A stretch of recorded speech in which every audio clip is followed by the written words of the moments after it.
What's up, boys? Today we're going to look at GALA. Our boy Fudzy in the Discord was asking about spot plays. This one looks interesting to me. The reason I'm saying it's interesting for spot plays, it's destroyed, right? 98.5% down from the high. So, I mean, how much lower is this going to go? Who knows? It could go down another 99%. That number is an infinite circle of doom, death loop.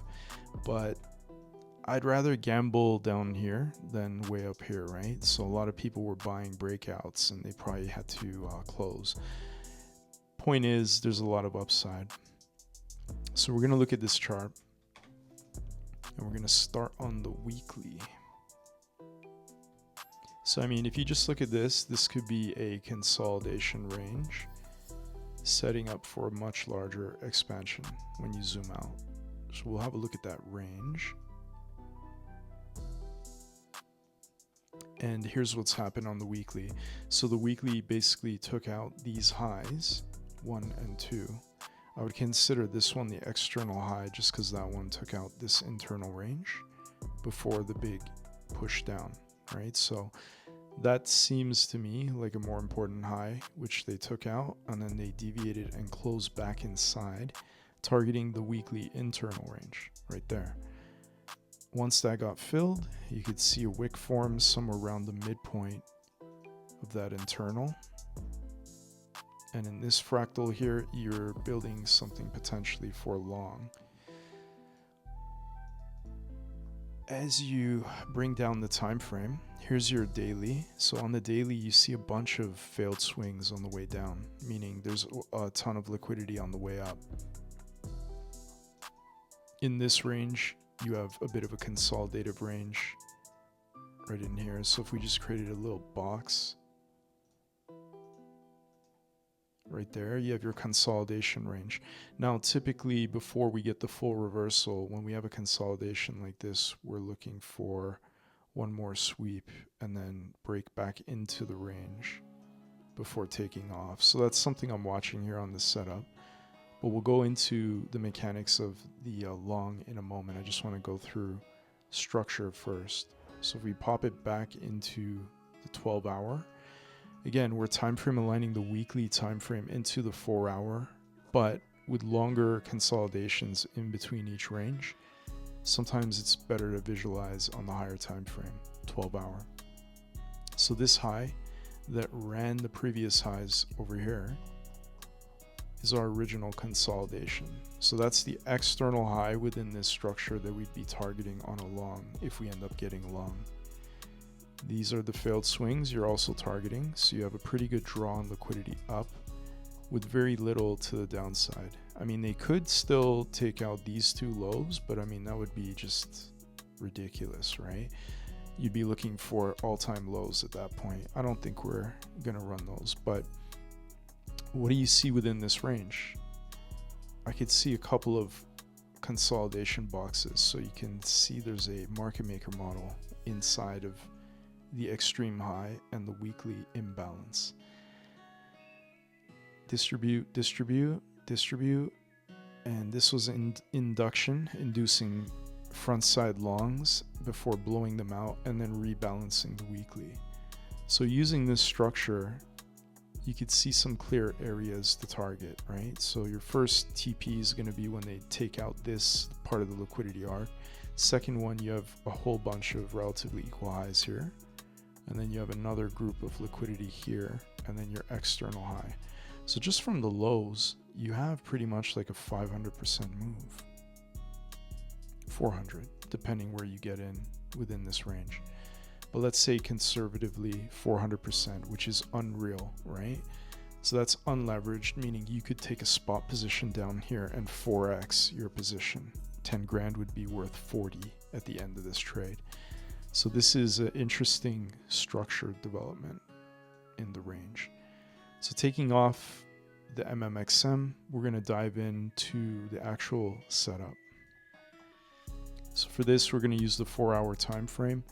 Like I said, it's building a 4-hour consolidation range with two relatively equal bottoms, relatively equal highs.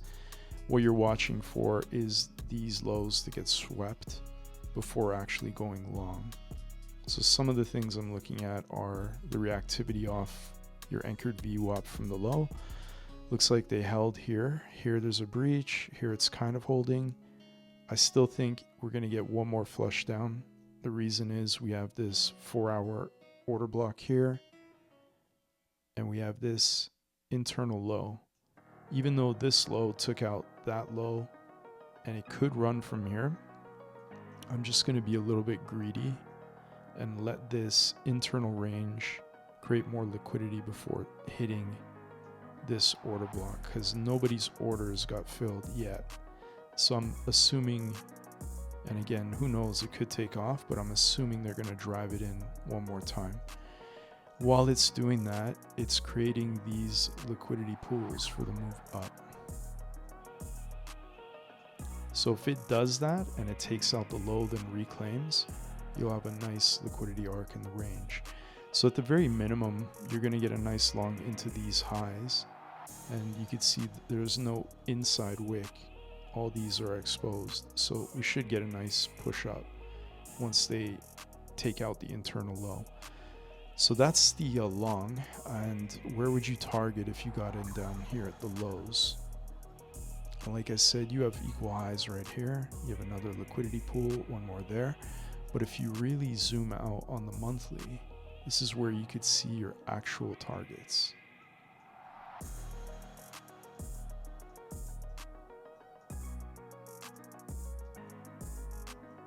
So what I like to look for on the high time frame is induction. And we did a stream today where basically for an order block, I look for volume to stop right below, price action to stop right below the order block. Or if I have a drawn liquidity, it's the same thing. If I know there's a huge monthly imbalance here, where if we reverse, this is going to be the target for liquidity. When price stops below the actual target on the high time frame, that's usually induction, meaning they're coming back for those stops at some point. So I think this is a nice footprint to send price to 10 cents. And keep in mind, it's still at 1.67 cents. So there's a lot, there's right there, there's like 7x, 6x or whatever it is. And then you have a second monthly imbalance up here. So in combination, this is like a quarterly imbalance that they might backfill. I mean, they tagged it here, but there's still a ton up there. I'd rather, it doesn't look as clean on the 3 months, so I would just leave it as a monthly, 2 monthly imbalances up higher. So let's assume you get in at the lows down here into this imbalance. It's basically like 600%. Up to here, it's over 10x, right? So this is a beautiful spot play, giving you exposure to one of the most notable gaming tokens, right? And when you really zoom out and fib from the all-time high to the nadir down here, you could see even if we get to the top of the imbalance, that's just the 236 fib. So that's the first area using macro fibs where you would actually take profit. So if you were going to swing this or take a spot, that's essentially where you would expect some sell pressure to come in once that monthly imbalance is backfilled. So that's the technical setup. Again, I don't pair it with fundamentals as much as I used to, but a lot of the reason why this dropped was news related. News related catalysts are usually scam, but this was like a very like scary news release here, because I mean a $206 million exploit is not a joke, right? That happened in May this year. So that's the reason for the more recent death loop over here. But aside from that, going back to last September when the big dump was happening,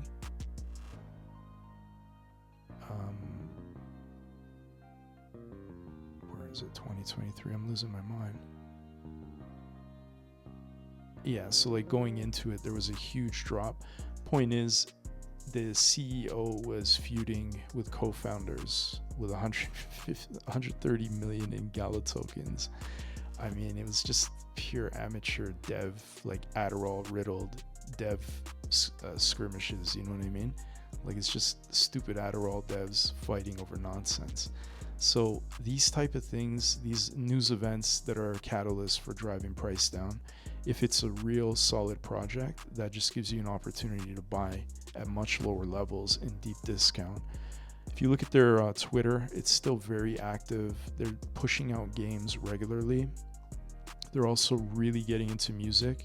And if you read in their blueprint, which is basically like an update of their white paper, he goes over a lot of the different things they're launching. So if you're looking for the fundamentals, why this could move up for the next half of the cycle, you know, it talks about GALA chain, which is similar to Ultra, how they have their own native chain where they're going to be supporting devs, and it's going to be using their ecosystem and tokens to do value exchange, right? So they have their own SDK.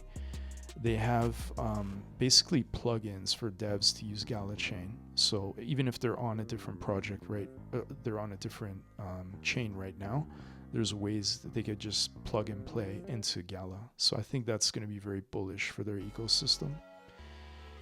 I mean, if this guy's on the team still, I'm not as bullish, but yeah, I think it'll go to 0. They got to get rid of this guy, but you know, assuming they get rid of that guy, it looks like they're kind of poised to do some work.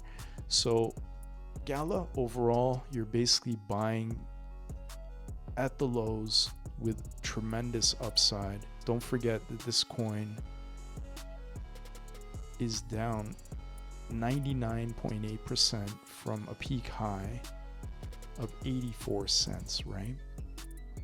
I know a guy who bought nodes in the beginning, and he ended up buying for a fraction of a penny way down here.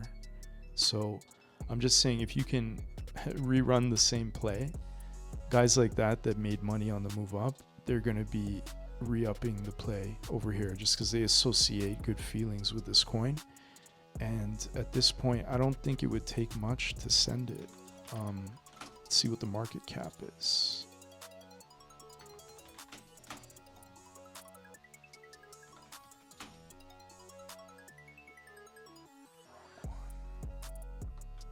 Wrong one, senor. Go back. All right, here's GALA. So it's 639%. Sorry, 639 million market cap. Total supply is 38. Max supply 50. So I mean, the float is pretty much out, right? Oh, 50 billion. I'm losing my mind. Yeah, so never mind. They could really jack up. So they have tokenomics issues.